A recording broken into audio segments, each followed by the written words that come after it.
tomorrow evening? The banquet. Exactly. Thank you. Yes. The banquet.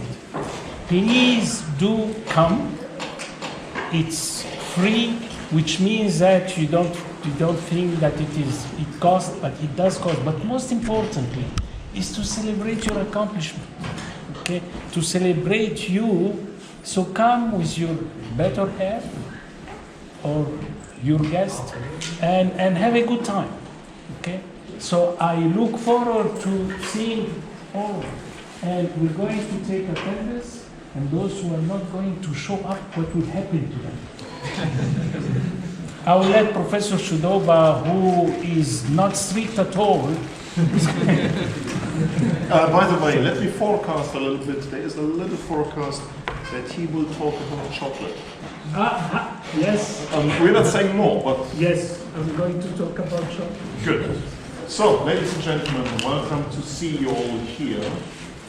Remember, this 2-semester capstone has the challenge of preparing the capstone aerospace students for their 99.9% employment situation they're working for, which is usually industry. Maybe a little bit NASA, maybe a little bit DARPA, maybe a little bit Air Force, but primarily it's industry. So what we are teaching here is of how this entire total system is designed.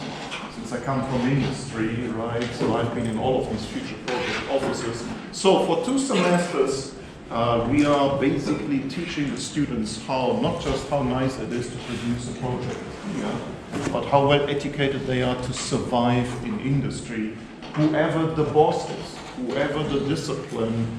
So they are learning here something generic. Here's just a summary of what we have been doing for 2 semesters. The first semester is the material, the lecture, the quiz, the midterm exam, the final exam, what the design is.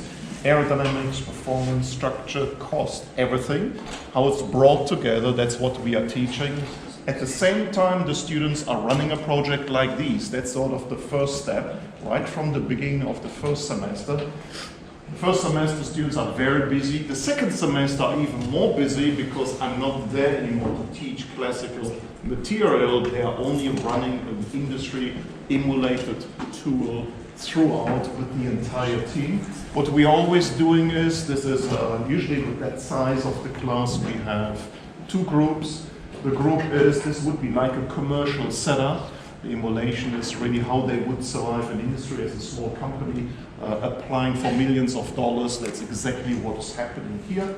That's what the expectations are, because the goal is not to have a nice class and presentation only for today, but to prepare them for that challenge to survive wherever they're getting employed overall. So maybe I mentioned it yesterday. The design, there are many forms how design can be taught. What we are doing is only happening once in the United States, that we are going into multidisciplinary science research, what we are doing, including convergence. It's the only university in the United States doing it. That is sort of what the most advanced airplane design companies are doing, convergence. And you will see that repeated here. Because it's the most reliable process of convincing themselves and us and the customer that the design is, whatever is happening in the future, that we have basically reached the point best, that the design has the best chance, the risk is low. Having said all of this, I'd like to hand over to the chief engineer. Let's get going. Thank you so much.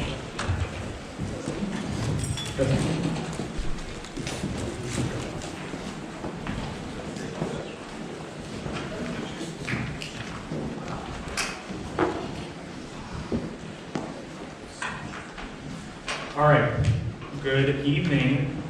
My name is Matthew Swingler. I'm the Chief Engineer for Reaper Division, and today we're presenting the conceptual design of an oblique supersonic transport. The first of its kind in many years. And we are going to begin by presenting our company, Reaper Division. We're represented by 13 team members, including me, across a SIMSYS-based architecture. So we are specialists in certain areas and across 7 additional disciplines along with the SIMSYS discipline itself.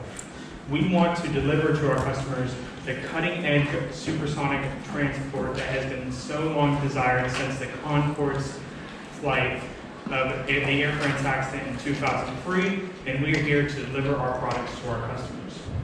The mission overview starts with the Concorde and the boom overture's flight of JFK to London Heathrow Airport. We use this oblique wing configuration to design the asymmetric supersonic transport that can compete with the boom overture aircraft, which we will discuss in a moment, and develop a sizing methodology that we can develop in configuration, layout, and evaluation across multiple flight phases. And then we perform market, cost, and competition analysis with our competitors to see if we are allowed to have certain comparisons across the mission.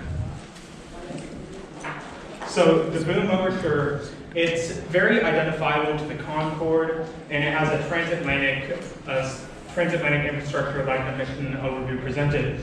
And we want to identify the boom overture in our solution space feasible vehicles that we present as part of our project, and then we present our own oblique wing configuration within the same sizing methodology to prove that we have a feasible vehicle in here.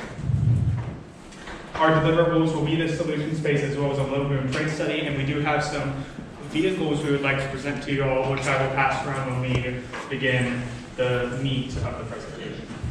So why do we have oblique wings? Well, the advantage of these aircraft are that they swap between subsonic and supersonic characteristics. The wing rotates on a hinge in the center when it reaches the supersonic speeds in that regime, which allows for longer range with the same fuel use, and you have decreased drag with that swept angle. It's like when fighters that sweep their wings back. So for our conceptual design methodology, we have the project initiation, also known as the concept initiation, where we develop our gross configuration. What do we want to see on our aircraft, which we later bring into the parametric sizing methodology, and we check the feasibility of our mission with the main parameters, the volume, weight, and power of the vehicle, which we present as along with that phase, and bring it into configuration layout, where we develop an external and internal geometry before bringing it into configuration evaluation. And then we move it across the flight phases before bringing it into preliminary and detailed design, where it is further developed as a vehicle. For our timeline of the project, we're currently at the end of the project where we're about to present deliverables. We are still dealing with some of the flight phase analysis, which we're going to talk about at the conclusion of what we need to complete. But with our presentation, we have completed the most important parts of our vehicle, which we will present. So as an introduction to our first phase, we deal with project initiation, where we present a mission profile, the major concepts of the oblique wing, as well as some certain parameters such as the lift, volume, thrust, and control parameters that are developed as a part of a critical synthesis-based methodology, where we explain those disciplines and they feed into that vehicle to be further developed in configuration and layouts. We'll begin with the mission profile from Eric Kim. So, performance and trajectory immediately starts to play an important role within the project initiation phase. What our responsibility is to develop a simplified flight trajectory that are based on takeoff, climb, cruise, descent, and landing, such that all of the mission specifications and mission requirements are met at each of these flight phases, such as being a Mach 1.7 cruise at an altitude of 60,000 feet for our vehicle. This is just to ensure that across all disciplines, from the very beginning, all the assumptions are being made and being consistent throughout. My name is Derek, I'm the propulsion lead. The boom overture is based on the boom symphony engine, which is still under production. So the propulsion discipline will be modeling an engine that matches the characteristics of the boom symphony engine, which is a low bypass mixed flow turbofan engine. And in this case, a low bypass means anything less than 4.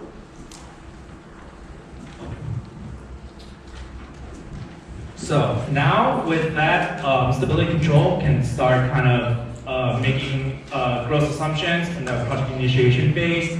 These include such things as as you can see up there, the tail aft configuration, tail first, three surface, in addition to, of course, what our aircraft is, which is an oblique wing configuration. On the side over there, you kind of see our IEA, our process of determining which gross configurations we need. And at the end, you can see that we decided on a tail aft and a tail first configuration. In terms of control, in terms of stability, in terms of control, we decided we needed ailerons, rudders, elevators, and flaperons. So, my name is Jose. I'm part of the geometry discipline, and for the project initiation phase of our design, we were focusing on identifying the overall configuration for the aircraft. So, what kind of wing is it using, and what kind of tail configuration it would be used for our purposes. So, for the oblique wing, we identified that it would be a straight tapered wing, and then we could either go with a conventional tail or a T-tail for our case.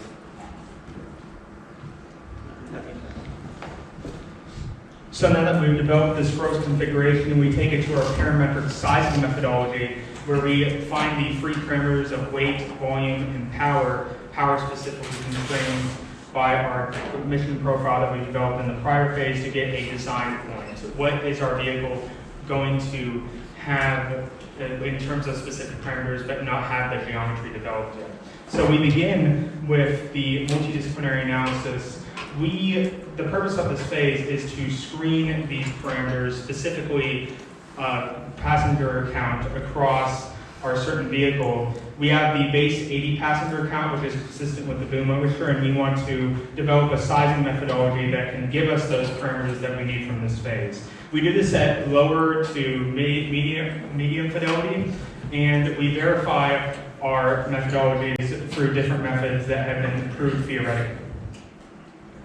Our sizing logic is hypersonic convergence. We have done a literature search such as Nikolai, Roskin, and other various sizing methodologies.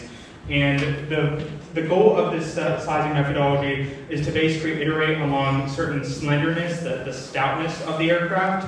And we consider both the weight and volume of the vehicle and a weight and volume budget, OEW and LWE, and before iterating planform area and takeoff gross weight. Those vehicles that have converged at a specific weight and volume specifically are then cut through a constraint analysis that is derived by performance and trajectory to see if it can fly through those flight missions. So this multidisciplinary analysis, once we give the mission requirements and gross configuration assumptions from the prior phase, we move through geometry, aerodynamics, propulsion, and trajectory before feeding it to the weight and volume budget, as we have some developed parameters that have been considered from the project initiation phase. We'll begin now with geometry. The geometry discipline kicks off the parametric sizing stage by kind of identifying a way to establish geometric relations with how our aircraft scales and weight budget. So first we went through literature research, and we decided on modeling different aircraft that are readily available and going with some in-house designs that the Aero team had created for us that vary with different parameters.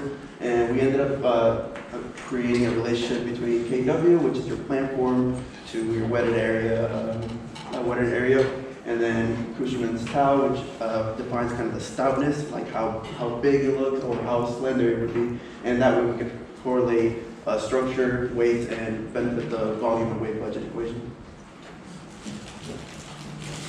So the job for Aero for PS was to generate correlations that represent aerodynamic quantities based on the main parameter, which is the Cushman's tau.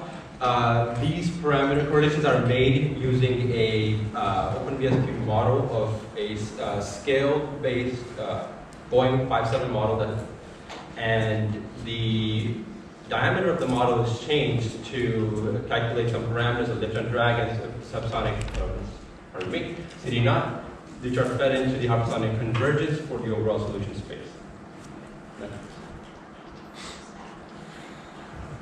For the propulsion parameters that are required for the hypersonic convergence code, empirical relations were developed to estimate the thrust, specific fuel consumption, weight, and dimensions, specifically the volume of the engine, and then verified by creating a database of turbofan engines utilizing literature search.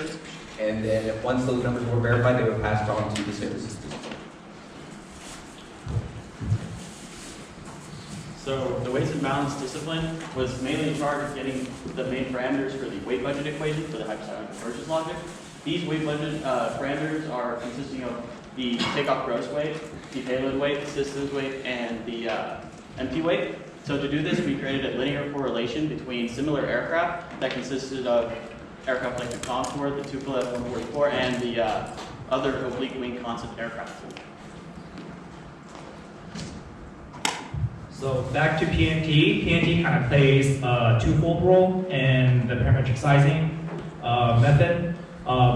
Even before the convergence plot is made, we're kind of involved in the weight equation as well. So for us, we're actually involved with the fuel fraction weight, trying to determine how much fuel would we need to complete this flight profile. Now these are based on our empirical data, the Brigade range equation, and endurance equation as well. And once the convergence plot is made, the solution space is made, our responsibility now is to kind of produce a constraint plot where we constrain the solutions into aircrafts that can meet these previous assumptions that were made and the FAR regulations and any other type of regulations that may be occurring. Okay, so quick one. I suggest you move forward before the table. You have everybody who speaks has the laser weapon. And whenever you're bigger points or something, you can show it to me. Okay. So Maybe move the table a little bit backwards. Because you're on Hollywood now. So going back to the synthesis approach to design, as explained, we chose on hypersonic convergence for our methodology as opposed to a more classic approach such as Roscombe or Lofting, and it has its advantages as discussed previously. So on your left, this is the convergence values. It converges on the operation empty weight and operation weight empty as shown up here, and it plots them against a tau and a payload weight as shown here. And on your right side, you see the solution space discussing the takeoff gross weight of the vehicle, platform area, and weight payload. Now we talk about the constraint analysis. The carpet plots? The carpet plots shown in the slide are the same as the carpet plots in the previous slide, but after constraint application has occurred by the performance discipline. This consists of applying thrust loading and wing loading constraints to the solution space. With the identified solution space that has feasible design vehicles, which is seen here, we chose an 80 packs and a 147 packs vehicle to move on to the configuration layout phase of the conceptual design process. So now that we've determined these values of weight, volume, and power for a specific vehicle, we don't know what it looks like yet. With configuration layout, our geometry team leads through a multidisciplinary process of finding that layout itself through the parameters derived in parametric sizing and through the subsystem development posed by each discipline. As you can see here, these previous parameters that we've set in the project initiation, lift, volume, thrust, and control are given to this multidisciplinary process where these subsystems are developed and then checked against each other to see if a feasible vehicle can occur for the on-design conditions posed in the synthesis methodology, and then checks against our parametric sizing values. As clearly stated by our chief, the goal of the geometry team is to kind of lay out the roadmap for the configuration layout of the aircraft through this design phase. So we start off with, well, just a quick overview. We start off with the wing development, we go into the fuselage, and we're going to have the internal layout kind of define our outer fuselage, and then we put that all together.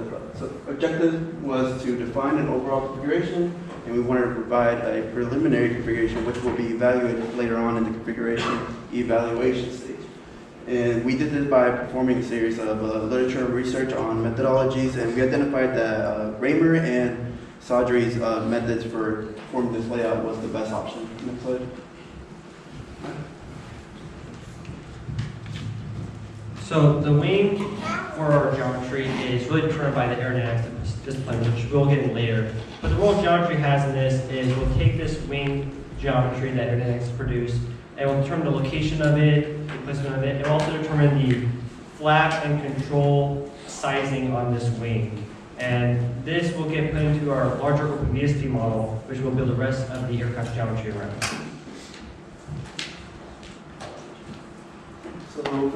So kicking off the fuselage state design layout, we use the internals to kind of define the externals, as I said earlier. We wanted to maximize the slenderness ratio to have to accommodate Aero's needs. So we have reduced drag, and we also wanted to optimize safety, so proper placements of all components, and then help identify the number of identify the internal layout of the undercarriage. And then lastly, after that would define the mid-section of the fuselage. The nose and the tail would be also defined to promote pilot visibility, and the tail to minimize any tail strike issues that could happen. Next slide. Hi, yeah, my name's Caleb. So as Jose was mentioning, we wanted to define the internals first. So we started with the cabin, and Derek and I actually took inspiration from Raymer and Sadri, as kind of was mentioned by Jose earlier. And we built a code that optimizes the cross-sectional area based off of some input parameters defined kind of by Raymer. So you can see these are some of the parameters we ended up going with there. On the next slide. So we defined a galley and lavatory length based off of the Concorde. So we actually ran our code with some of the Concorde parameters, looked at the difference in length output by our code versus the known length of the Concorde's internals. And that's how we were able to define the length in the longitudinal directions of the lavatory and the galley. And I'll pass it off to Derek to talk about that. The cargo hold was sized by first using IATA standardized unit load devices. The LD345, as you can see, has a cargo volume, and then to determine the passenger cargo volume, we make the assumption that each passenger has 2 checked-in luggage, and we know the volume of each of those bags. Then we multiply by the total number of passengers to determine the total volume needed, and then divide by the cargo volume that one container can hold, and it was determined that we need 7 of the LD345 containers. So a quick overview over like the nose and the tail configuration. Starting off with the nose, we wanted to promote, like I said, the pilot visibility. But at the same time, balance between pilot and aerodynamic depth. So we had to keep the Mach cone or the nose of our aircraft within the Mach cone to reduce drag. And then for the tail, we focused on making sure we had enough clearance so whenever we take off or land, that we don't have tail strike issues, and this will help also further in the analysis of tick-back issues that could occur. Next slide. How did you come up with 9 degrees? That was a standardized, so it was for supersonic vehicle. The 9 degrees was standardized from 2 to 9 degrees. We believe we defined that from Raymer, so that's the reason we went with 9 degrees right now. So the vertical and horizontal stabilizers were designed and defined based off of the stability control requirements and also aerodynamic requirements. So some of the aerodynamic requirements are, the large sweep you see here, 65 degrees sweep, that's to reduce the drag supersonic flight. And we also have the stability control requirements as the volume coefficients, which determine the stabilizer size based off of the lever arm of the tail from the aerodynamic center of the wing. So all this was done automatically in OpenVSP, all the modeling and the sizing, and the controls were also defined using percentage span, percentage core definitions, which were suggested in Sadri's book and passed off and confirmed by the stability control team. So just a little bit of a preview into the configuration evaluation. We did a mixture of CL and CE for laying out each internal component. Just kind of a quick overview for the systems, they're in blue. We decided to have those as soft volumes where we can adjust as needed, but we still place them in strategic places to make sure like we have radars at the front and in the back, and we have internal systems such as hydraulics spread throughout the aircraft. Our fuels, we made sure that we try to keep them in locations where as the fuel consumption occurs, we have the CG at the constant location. And then lastly, we have the landing gear, which those will be like fixed, hard volumes, which we cannot change. So those were actually placed at the very beginning to make sure we can accommodate those proper locations. Those are vital for tip back analysis and making sure the weight distribution is proper, which Mark will go into later on. Next slide. Alright, so also, this is one of the biggest issues we ran into throughout the configuration layout. We had to decide on the placement of the engines. So our first engine placement was actually the wing mounted, but we came into the issue whenever it's unslued, it was symmetric, but whenever we began performing the slew maneuvers, it would cause an unstable yawing moment. So we ended up trying out a fuselage integrated engine, which that has its own issues that propulsion will later go on to on start and wing, the effects of the wing on that. So we decided that the least problematic right now would be our pylon mounted on the fuselage. And we got this idea from the Lucian aircraft, and we thought this would be the most compromisable solution for our problem. So, as the weights and balance team, we did want to create an internal structure configuration, but of course, right now we're just deciding on what type of structure we're going to be using. So, for the wing, we decided on a converging spar layout with rib supports for the torsional aspect of the wing. And then for the fuselage, we decided on a normal coupe. This is also going to be modeled again after the Concorde, since the Concorde information is readily available. For the pivot, we did go with the Boeing 5.7, which is a concept aircraft pivot. However, this pivot was also used for the RTJ 303, which is another concept aircraft. But it is structurally reinforced to be lightweight and to withstand all the loading that you will see on the wing. So one of the big parts of placement is the landing gear. Landing gear is very important because you have to be able to have some way to touch down on the ground. Whenever you are doing landing gear, it's dependent on multiple factors, including the center of gravity. In order to perform initial sizing for it, we went off of Concorde DC-10 and the Tupolev. So initial sizing, we looked at the Concorde DC-10 and the Tupolev 144 to kind of get initial sizing ranges of what a similar style aircraft would want for the sizing of the landing gear. And then we determined such things as strut length, tire diameter, nose speeder tire diameter, and wheel track, like a range of where we would estimate our values to be when we actually fully evaluate the landing gear in the configuration evaluation stages. Hello, my name is Sebastian Revelar. So for the material investigation, the main goal was to determine what the aircraft would be made out of. Specific objectives that we had were to determine materials that were weight saving, that could hold the loads endured by the aircraft during flight for safety, and also to select proven materials and not unconventional materials. The methodology that we did to determine this was we did a literature review to determine the type of structures needed in our aircraft. And after that, we determined the material property requirements of each material structure. And from there, we selected we built a material candidate list that we used to select the material. Next slide, please. As you can see here, this first column is our ideal material list that we came out of during the configuration layout phase. The lightly loaded structures were typically made out of 2000 series aluminum. The heavier loaded structures were made out of 7000 series aluminum, and the most heavily loaded structures were made out of either steel or titanium.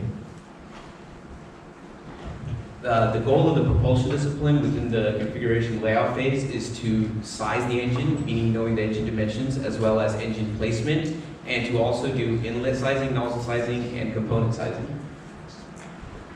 The component sizing was done by utilizing parametric cycle analysis, both real and ideal, and we did this by iterating different component values for the fan pressure, compressor pressure ratio, bypass ratio, and burner temperature, and then finding the most optimal value that would give us the thrust we need, as well as the specific fuel consumption range that we needed as well. And to talk a little bit more about inlet sizing, I'm going to pass it on to Tim here.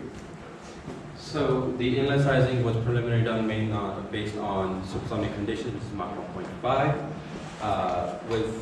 With the inlet sizing done, we switched our focus on to the main issue, which was the engine placement. This is the first configuration that we came up with, which is a fuselage mounted, with each engine having its own inlet.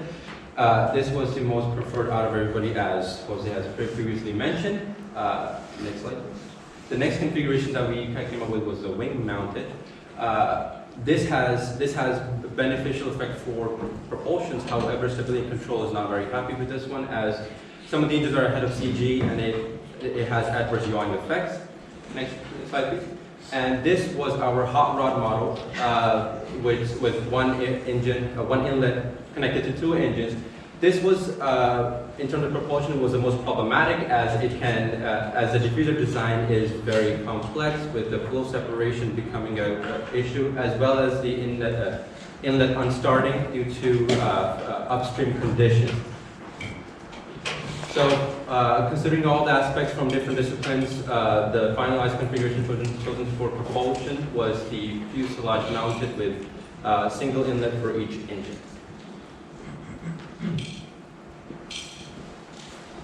So the role aerodynamics has in the configuration layout process is first determining our lift coefficient targets and requirements for our aircraft for almost all phases of flight. And then based off of these lift coefficient targets, we select an airfoil that matches our mission requirements and our vehicle configuration. And basically using this airfoil, we design a wing and we evaluated OpenVSP, VLM Aero, to make sure that the lift distribution, load distribution is safe and the lift targets are all met. We also choose the configuration for the flaps that we need for our aircraft, which we chose plane flaps for our design, based off of the change in lift coefficient that we need to meet our maximum lift coefficient target. We also choose the wing sweep versus Mach number schedule, which is done through a hand calculation that we found in a literature review. And then all this geometry for the wing and the sweep schedule get passed off to geometry, where they'll go ahead and put this in the overall vehicle model. So the main objective of stability and control during the configuration layout phase of design is to determine the size of the control effectors.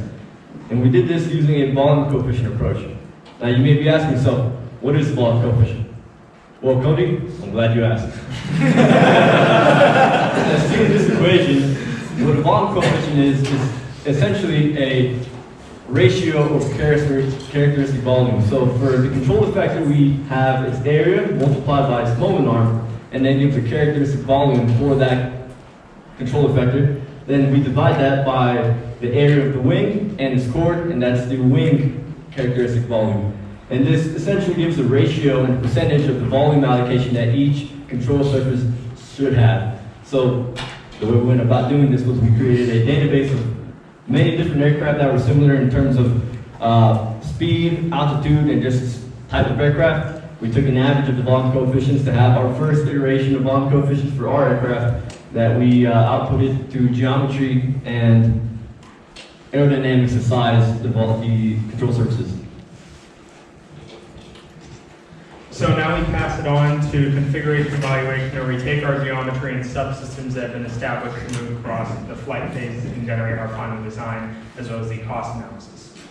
So to begin with this, we have a full-fledged multidisciplinary analysis across every single flight phase we talked about. It's sitting right there if you want to see it after the presentation.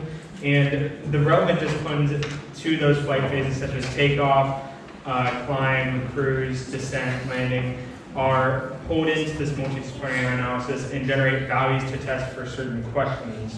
Can it take off? Will the tail strike the ground, etc. The fidelity is also increased, and the vehicle performance is produced to give to the cost analysis. We'll begin with performance and trajectory to give the full flight. In configuration evaluation, a mission profile was created by the performance and trajectory discipline to model the trajectory from JFK to LHR International Airport. This mission profile, this mathematical model, consists of flight phases including takeoff, a subsonic climb segment, transonic cruise, a supersonic climb segment, supersonic cruise, descent, loiter, and landing flight phases. For applicable flight phases, range contributions have been tabulated here, and at key points in the trajectory, along the trajectory, altitude, Mach number, and the change in weight along the trajectory have been annotated here. The total range of this flight is approximately 2,994 nautical miles, including the rotation of the Earth. After this flight was completed, our calculations indicate that we had 20% fuel remaining, which corresponds to about 26,000 pounds of fuel. And our total flight time was just over 4 hours. What's important to note here is this loiter phase was included for safety purposes and accounts for 30 minutes of the flight time. This is due to runway delays, inclement weather, situations of that sort. If this holding period is not required, that would reduce our flight time by approximately 30 minutes and allow us to complete this trajectory in about 3 hours and 30 minutes. Just over that. Next slide, please. In addition to the model trajectory, the weight ratio methodology was also utilized to determine max range values and to create a payload range diagram, which can be seen here. What this payload range diagram is indicating here is with a max payload weight corresponding to 80 passengers, we would have a maximum range of approximately 4,600 nautical miles. Then doing a fuel and payload trade, which is done by unloading 20 passengers and maximizing the fuel based on the max volumetric fuel capacity that the vehicle can have. We unload those 20 passengers and we're able to increase our range to approximately 4,900 nautical miles. Now, with no passengers on board, no payload, our maximum range would bump up to approximately 5,500 nautical miles. Next slide, please. So, again, with PNT, the next flight phases we decided to kind of get into were the takeoff and landing. This is mainly due to the safety concerns and the aircraft where it's most dangerous is usually during takeoff and during landing. This is due to the aircraft being the heaviest. At takeoff and at landing, you need to make sure that you have enough safety for flares, for the geometry, incidence angles, the limitations that comes with it. So with this, you can see here that there's a summary of the takeoff rules and a summary of the landing rules that kind of gives what's required for takeoff and landing. We're basing this off of the FAR 25. And what this shows here is kind of the balanced field length that we decided. And this is for the one engine out analysis. Again, we need to make sure that we're able to either take off or brake at a safe distance. Next slide. This shows the overall takeoff and landing distances. As you can see here, the takeoff is consisting of the ground, rotation, transition, and climb. And the landing is based on the approach, which also includes a flare distance, a free roll distance, and a braking distance. Next slide.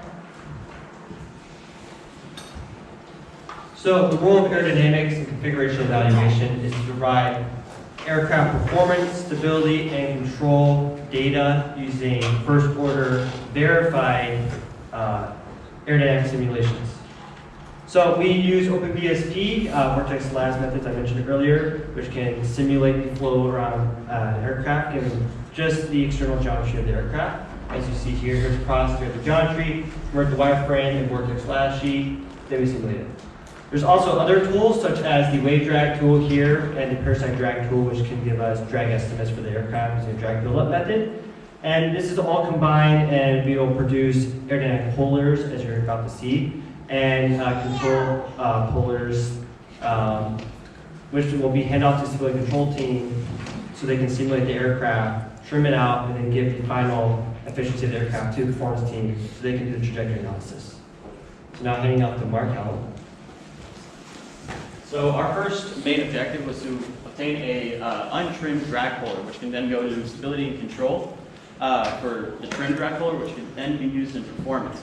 However, to do this, of course, we needed to check that OpenVSP was producing accurate results for parasite and wave drag. And to do that, we did have the literature with data.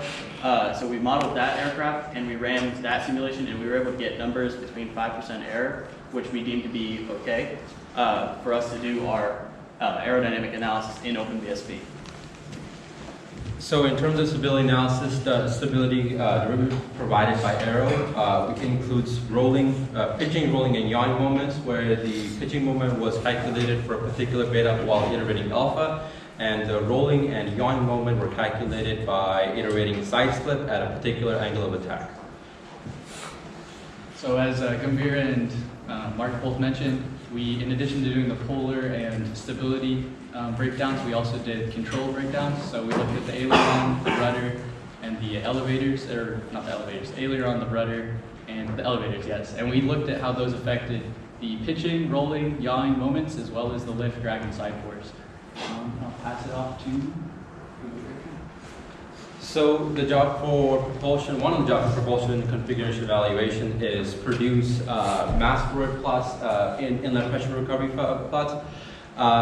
Those were, the mass flow rate plots were generated using compressible flow theory for supersonic conditions with mass flow rate corrections made for subsonic conditions, as seen as the plot here. And then the total pressure recovery plots were calculated using the compressible flow theory along with level of technology from elements of propulsions by Mattingly. Okay, so for our propulsion analysis, we used NPSS, which is Numerical Propulsion System Simulation. This program was developed by NASA, GE, and Pratt & Whitney, and is used by all three, as well as Lockheed and Boeing. So we were able to develop a program based on the flow path to do an off-design analysis throughout the trajectory at different altitudes and Mach numbers. And Derek's going to talk about the results. Now that we have the mass flow rate from Gambhir and we have the NPSS outputs, we can model the thrust available at any flight condition. We intend to have the full analysis done by the end of the project, but we were able to get the thrust requirements for the main critical flight phases, which are takeoff, climb, and cruise. And as you can see from the plots, we definitely have enough thrust to meet the thrust requirements at those phases. The verification of this is done by using Mattingly's PERF program to verify that our NPSS data is accurate. So like Jose mentioned earlier, we were very concerned about our internal placements because we had a specific center of gravity location in mind. That location is the wing pivot point or the middle of the wing. So in order to do that, we had to make sure that our fixed weights were in locations where that center of gravity was already in that location. And then once we added our fuel weight or systems weight, that center of gravity location will not change.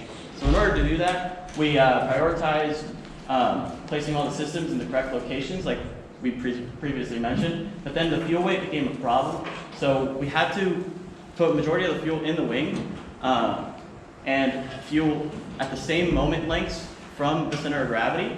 So whenever we do deplete those tanks, the center of gravity will not move, which then this ensures the condition that we wanted to meet earlier. Next slide. So additionally, we did measure the shear and bending moments of the of our wing, and of course this is at maximum failure. This is the most extreme case, which since you're flying, you don't want to exceed an extreme case, which we then represented as a BN diagram, and that would be explained by Sebastian. So this here is the BN diagram for our aircraft. It is essentially just a flat envelope that shows every combination of velocity to load factor that the aircraft can fly in and remain safe. So the load factor, what that is essentially is like when you went to go watch the movie Top Gun Maverick, Maverick's pulling 7, 8, 9 Gs. That's what the load factor is. So our aircraft can pull a maximum of 2.5 Gs and a negative maximum of -1 Gs. And so anything above these blue lines is not considered safe. The aircraft could fail, cause a catastrophic accident. And this red line here is do not exceed speed. Same thing, anything beyond that could cause catastrophic failure for our aircraft. And this BN diagram is verified by comparing it to the beautiful F-104 Starfighter, the Boeing 747, and then two NASA Conceptual design aircraft, one of them being also a supersonic ghost wing aircraft.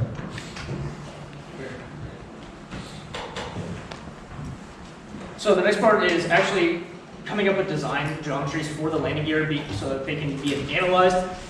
We are using a heavily modified version of the Concorde landing gear because the Concorde landing gear can already take a exceedingly higher load than we already have. and we just have to slightly modify the geometry to begin with. So to do that, we determined the height and length of the landing gear so that we could best determine our clearance angle and so that we could fit within our requirements for what Aero needed for takeoff.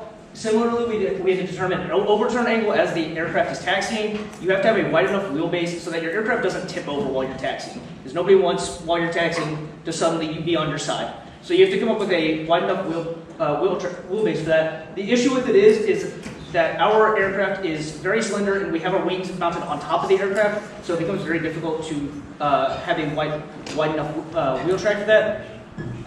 So this number that we came up here is pretty much the minimum overturn angle that is allowed by safety requirements. From there, we came up with loading estimations for what the load would look like on the aircraft at different points based off of the landing gear being placed, so that main landing gear takes 80 to 85% of the load, and then the nose landing gear takes anywhere from 15 to 20% of the load. So, of course, for anybody to do their analysis, there needs to be an actual weight estimation of the aircraft. So to do this, we had 3 different main methods: Roscom, Raymer, and a Sagri method.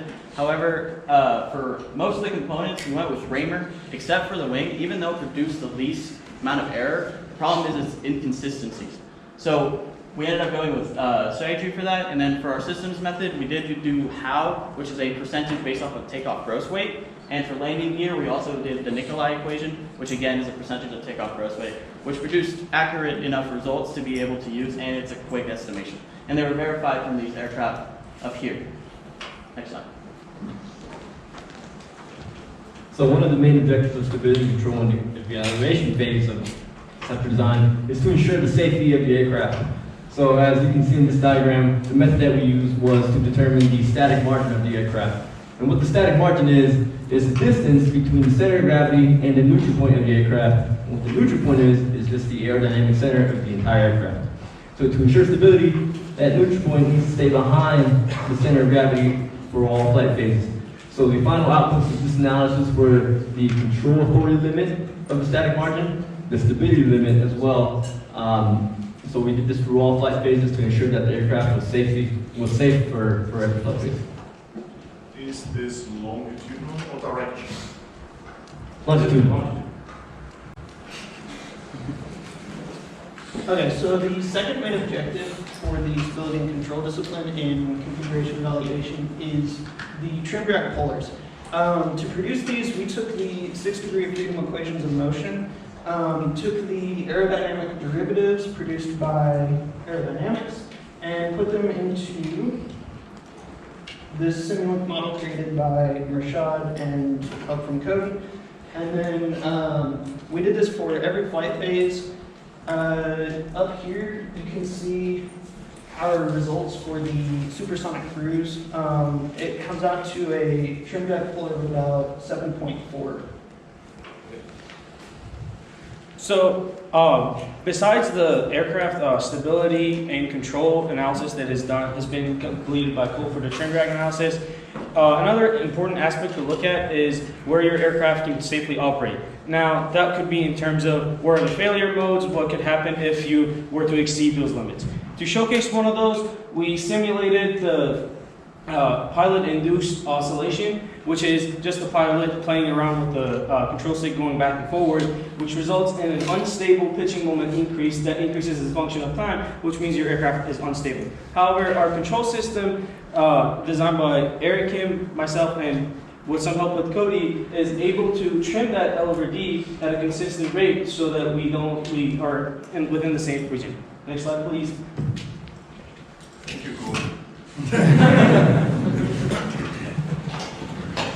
Performance and trajectory and stability and control disciplines work together across each flight phase to calculate the necessary parameters that enable us to simulate the vehicle in flight.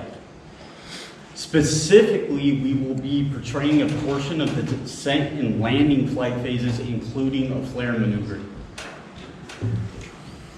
So, as explained earlier, the entire oblique wing design aircraft that we have showcased here comes with many advantages, such as higher L over D for subsonic and supersonic flight regimes. However, this comes at a cost of stability control losses. So to counteract that, we introduced our ailerons at the end tip, and we added flaperons to give us more roll control. And this is predominantly done because our roll, pitch, and yaw are heavily coupled, which means if you just start to roll with your ailerons, you all of a sudden start to pitch up as well. To counteract that, we oversized our ailerons. As you see, is almost the entire span of the vehicle.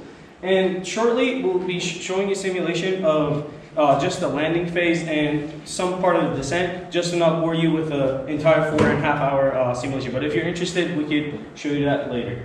Next slide, please.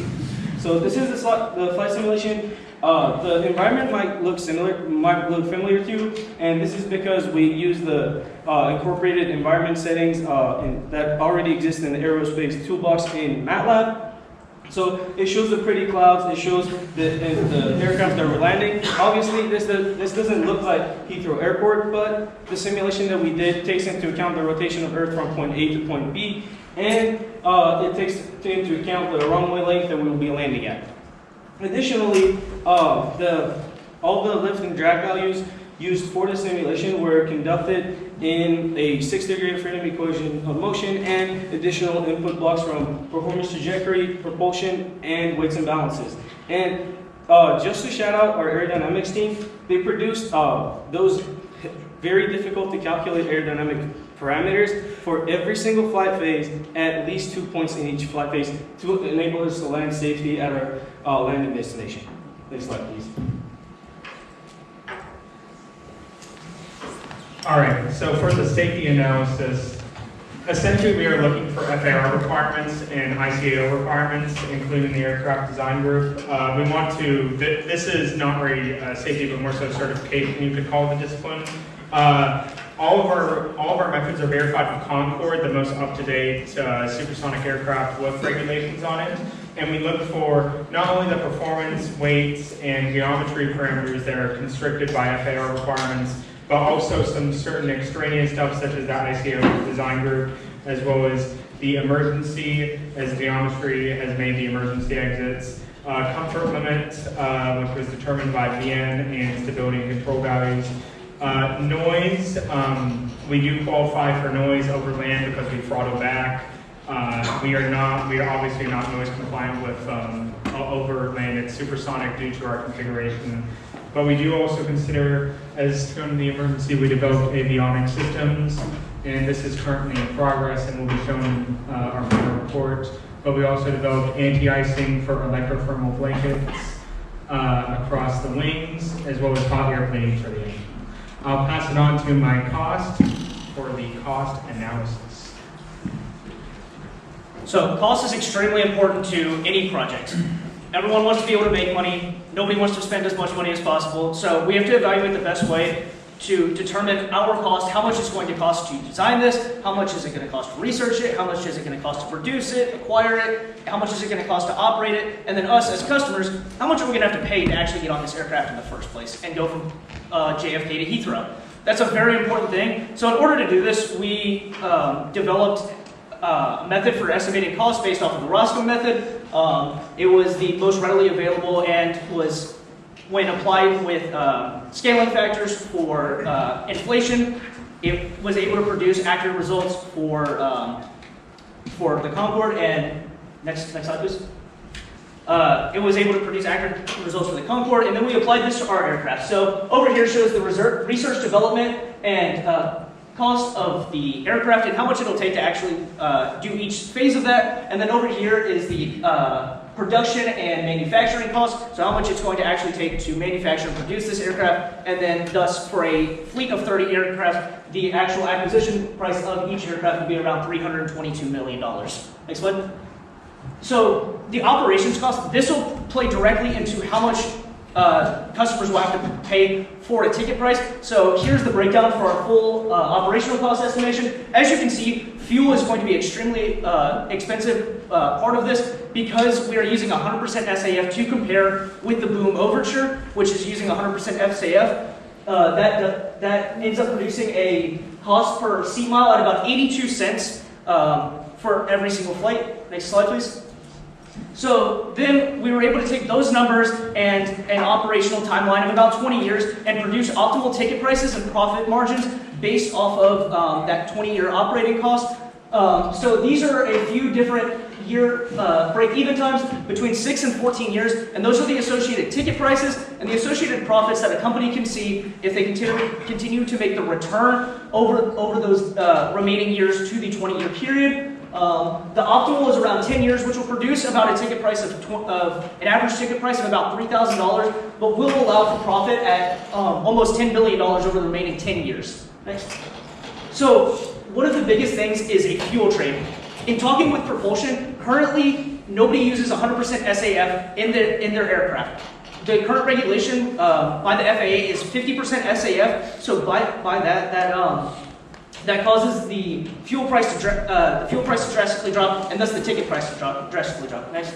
Another one is indirect operating costs, so actual operations at an airport. Though those aren't constrained by our actual design, they can be directly influenced by our design and are a major aspect to what can increase the cost almost upwards of $700 in a single ticket price.